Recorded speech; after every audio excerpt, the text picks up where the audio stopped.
Have you ever sat in your room on a warm autumn afternoon with the windows half drawn and the sunshine kissing your cheek while you think, man, I wish I was more creative? More often than not, we've been told to think outside the box, to come up with non standard ideas, non standard solutions, and something simply new. But little do we realize we're asking for nothing short of the impossible. Take the next few moments to imagine a new color, one that the world is yet to see, one that does not exist anywhere but in your imagination.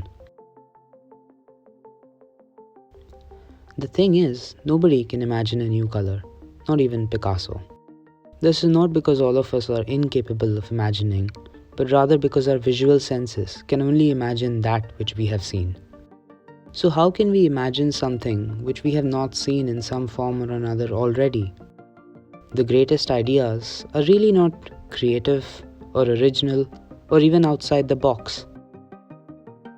They simply string together seemingly unrelated pieces of information to create the illusion of something new.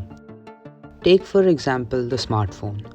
When Steve Jobs first introduced the iPhone, he sold the idea of it being an iPod, an internet communications device, and a phone. Now, the iPhone was not the first music system, nor was it the first internet communications device, and it was definitely not the first phone. It was simply the first device which had all these functions combined. So maybe creativity isn't really this outside-the-box notion that we've grown up with. Creativity is perhaps just inside-the-box thinking done multiple times, which results in the illusion of it being outside the box. All humans are good at one thing, and for which we can thank our ancestors: imitating. Since childhood, we learn to do things in a way that our parents do.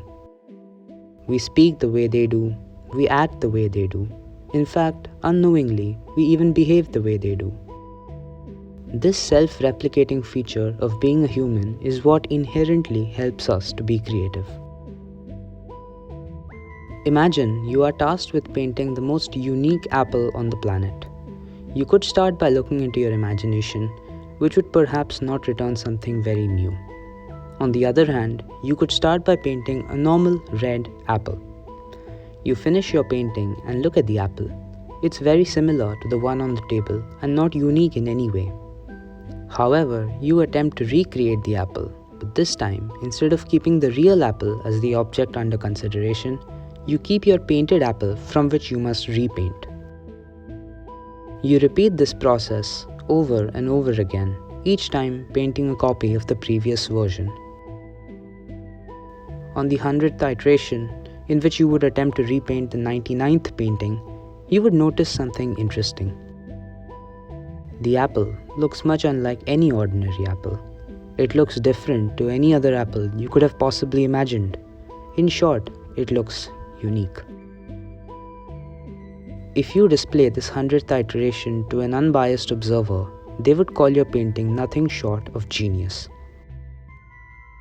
Simply because it radiates the illusion of being outside the box, when in reality it was just an inside-the-box painting done 100 times over.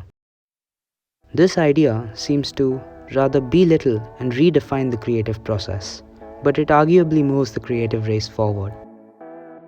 Imitation is in our being, whether we like it or not. And so perhaps the best way to be creative is to imitate again and again until the final product is just unlike any imitation you've ever seen.